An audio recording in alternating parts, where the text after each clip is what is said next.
Voter তালিকায় এক ভোটারের নাম 4 বার, কারোর আবার 2 বার। চাঞ্চল্যকর অভিযোগ আসানসোলে, আর এই নিয়ে হাওয়া গরম।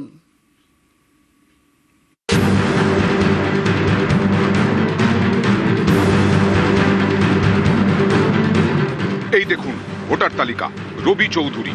এক নামে 4 জন। 4 জনের নাম রবি চৌধুরী, তাদের বয়স এক।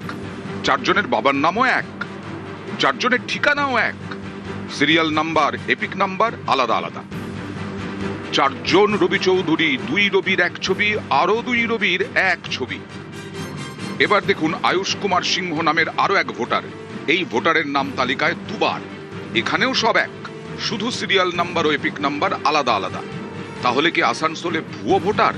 পশ্চিম বর্ধমানের আসানসোলের ধ্রুবডাঙ্গা, এখানকার 171 নম্বর বুথেই ভুয়ো ভোটারের অভিযোগ।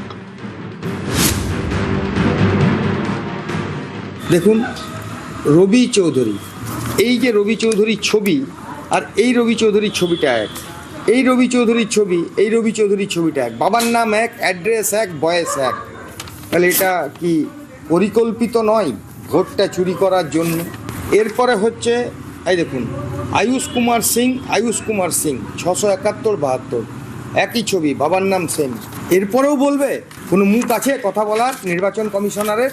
এইভাবে নির্বাচন কমিশনার আমাদের বিজেপির দালালিতে নেমেছে। নির্বাচন কমিশনার হচ্ছে বিজেপির বি টিম। আজ তাই পরিষ্কার হয়ে গেল যে এইভাবে ভুয়ো ভোটারের নাম ঢুকিয়ে তারা পশ্চিমবাংলায় ক্ষমতায় আসতে চাইছেন। আমরা এই ব্যাপারটাও তথ্য সহকারে আমাদের যিনি রিটার্নিং অফিসার ওনার কাছে যাব, তথ্য সহকারে ওনাকে প্রিন্ট আউট দিয়ে ওনাকে অ্যাপ্লিকেশন করব যাতে অবিলম্বে এই ভুয়ো ভোটারদের নাম বাদ যায়। নির্বাচন কমিশনের ভোটার তালিকায় যদি 4 জায়গায় বা 2 জায়গায় নাম থাকে তাহলে এটা নিশ্চয়ই নির্বাচন কমিশনের ভুল, কোনো সিস্টেমের ভুল। এটার উপায় আছে, এটা অ্যাপ্লাই করতে হবে, এটা সঠিক জায়গায় যোগাযোগ করে নিতে হবে। ইলেকশন কমিশন একটা স্বতন্ত্র সংস্থা, স্বাধীন স্বতন্ত্র সংস্থা। এটার মধ্যে না কেন্দ্র সরকারের না বিজেপি পার্টির কোনো রোল আছে। এই অশিক্ষিত মূর্খরা এইসব কথাবার্তা বলে। পশ্চিম বর্ধমানের আসানসোল থেকে দীপক শর্মা, নিউজ 18 বাংলা।